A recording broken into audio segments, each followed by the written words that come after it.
نحمده ونصلي على رسوله الكريم أما بعد فأعوذ بالله من الشيطان الرجيم بسم الله الرحمن الرحيم۔ محترم سامعین و ناظرین، اکثر گھروں میں یہ دیکھا گیا ہے چھوٹی چھوٹی باتوں پہ لڑائی جھگڑا شروع ہو جاتا ہے۔ بات کوئی ہوتی نہیں، معمولی بات کے اوپر بات بڑھ جاتی ہے اور آپس میں جھگڑا شروع ہو جاتا ہے۔ میاں بیوی کا بھی ہو جاتا ہے، بھائیوں کا بھی ہو جاتا ہے، باپ بیٹے کا بھی ہو جاتا ہے۔ تو یہ بہت خطرناک چیز ہے۔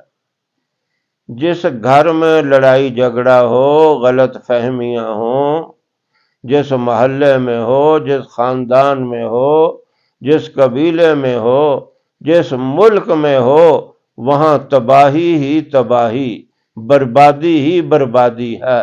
وہاں کبھی بھی امن، سکون اور چین نہیں ہو سکتا۔ یہ جھگڑا اتنی خطرناک چیز ہے۔ آپ صلی اللہ علیہ وسلم نے امت کے لیے بڑی دعائیں کی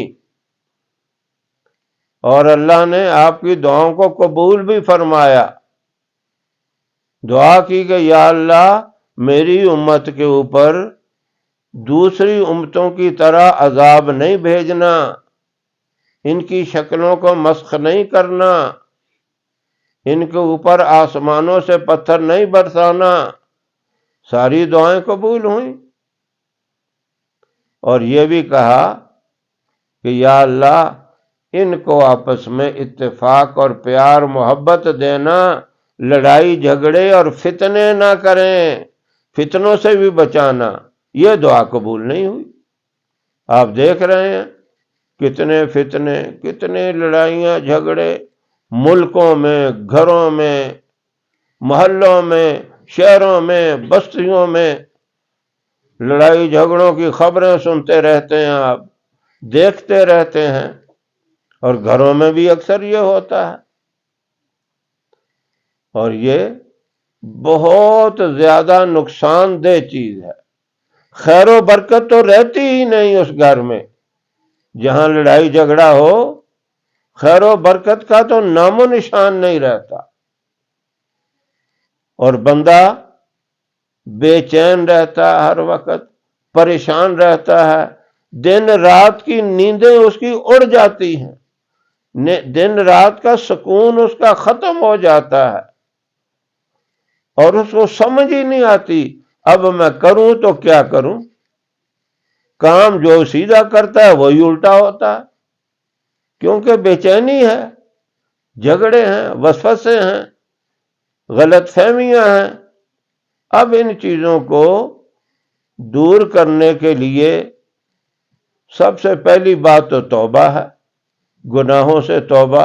وہ تو ہر کام میں کرنی ہے، اور توبہ اتنی زبردست چیز ہے، فرمایا التائب من الذنب کمن لا ذنب لہ۔ سچی توبہ کرنے والا ایسا ہے کہ جس طرح اس نے کبھی کوئی گناہ کیے ہی نہیں۔ اور اللہ توبہ کرنے والے کی توبہ کو قبول کرتا ہے اور اس کو معاف کر کے خوش ہوتا ہے۔ اور بندوں کا کیا معاملہ ہے؟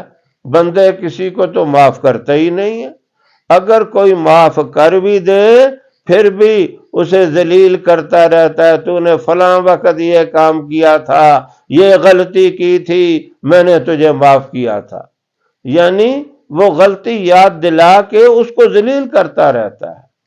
اور اللہ رب العزت فرشتوں کو حکم دیتے ہیں میرے اس بندے نے جو غلطی کی تھی اس غلطی کو مٹا دو، اس کے نام و نشان کو ختم کر دو، اور اس کی جگہ پہ نیکیاں لکھ دو۔ سبحان اللہ، کتنی بڑی یہ بات ہے، یہ توبہ کا کتنا بڑا کمال ہے۔ سب سے پہلے تو توبہ کرنی ہے، اور اس کے بعد پھر آپ نے ہر نماز کے بعد 100 دفعہ پڑھنا ہے یا ودودو یا سلامو۔ یہ ودود کا لفظ محبت کا لفظ ہے، اور سلام کے معنی ہے سلامتی، امن، سکون۔ گھر میں امن سکون پیدا ہوگا، سلامتی پیدا ہوگی۔ یہ اللہ کے صفاتی نام ہے، ان ناموں کے اندر بڑی برکت ہے۔ جب آپ 100 دفعہ کہیں گے یا سلامو یا سلامو یا سلامو، اللہ کو بھی ترس آئے گا، یہ بندہ تو سلامتی مانگ رہا ہے، مجھ سے امن، سکون اور چین مانگ رہا ہے، میں کیوں نہ اس کے گھر میں خیر و برکت ڈال دوں، کیوں نہ اس کی میں بے چینی ختم کر دوں، لڑائی جھگڑے وسوسے کیوں نہ میں ختم کر دوں۔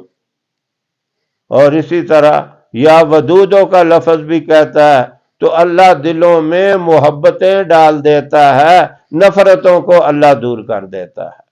تو ہر نماز کے بعد پورے یقین سے یہ پڑھیں یا ودودو یا سلامو، اور اس کے اول آخر 3 مرتبہ درود ابراہیم بھی پڑھیں۔ درود ابراہیم کا اتنا بڑا فائدہ ہے، بیک وقت نقد 10 نیکیاں مل جاتی ہیں، 10 گناہ معاف ہو جاتے ہیں، 10 درجات بلند ہو جاتے ہیں۔ یہ تو میں نے کم از کم 3 مرتبہ کہہ دیا، آپ کی مرضی ہے 5 دفعہ پڑھیں، 7 دفعہ پڑھیں، 11 دفعہ پڑھیں، کوئی پابندی نہیں ہے اس میں زیادہ پڑھنے کی۔ تو یہ عمل کریں، انشاءاللہ محبتیں پیدا ہوں گی، نفرتیں دور ہوں گی، لڑائی جھگڑے ختم ہوں گے، اور سکون، اطمینان، چین گھر کے اندر آئے گا، اور خیر و برکت آ جائے گی۔ اللہ رب العزت ہم سب کو عمل کی توفیق عطا فرمائے۔ وآخر دعوانا ان الحمد للہ رب العالمین۔